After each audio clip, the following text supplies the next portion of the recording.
Makakain na to. Ayun yung tira niya. Hindi mo na naman inubos.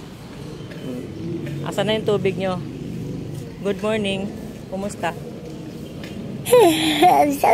Grabe naman.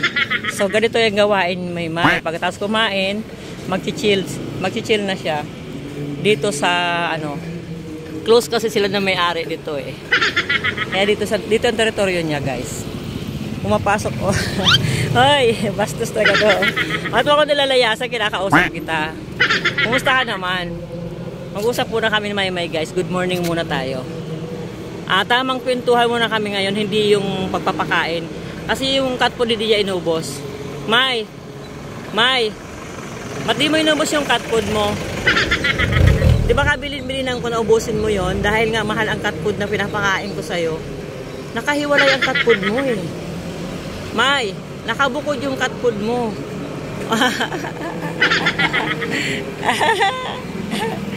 Nakabukod yung cat food mo. Tapos hindi mo uubusin. Di ba nakakaintindi naman ikaw, baby? Ubusin ang cat food kasi mahal. Bawat hibla, mahal. Nakikinig yan guys. So, tinaman tenga niya. Di ba? Bawat hibla, mahalaga. Kaya dapat ubusin mo. So, mamaya uubusin mo yan. Okay ba? May? Uubusin mo yan mamaya. Tika, kinakausap kita. Ubusin mo mamaya yon.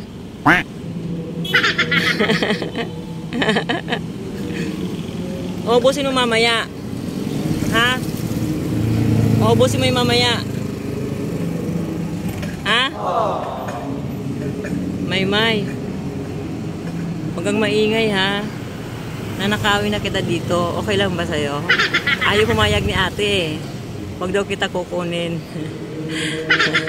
Huwag daw kita kukunin, May. Anong gagawin natin, May? Tulungan mo nga ako. Tulungan mo ako, May. Anong gagawin natin dapat para makuha kita? Uy, May. Anong gagawin natin? Gusto kitang kunin dito eh. Taray. Ubusin mo yung cat food mo ha, tapos uminom ka ng tubig. Ha? Uy, May. Ubusin mo yung cat food mo. Ha? Tapos uminom ka ng tubig, ha? Tsura niya. May! Ay, ang bastos naman ng baby. Ubusin yung cat food mamaya, ha? Kasi anong oras pa tayo babalik? Hapon pa ang balik ko, ha? Ha? May? Nagkakaliwanagan ba tayo? Nagkakaintindihan ba tayo? Ubusin yung cat food, simutin, ha? Okay? I'm so tired. Babay na, uwi na ako. Babay na, bless. Okay. Bye.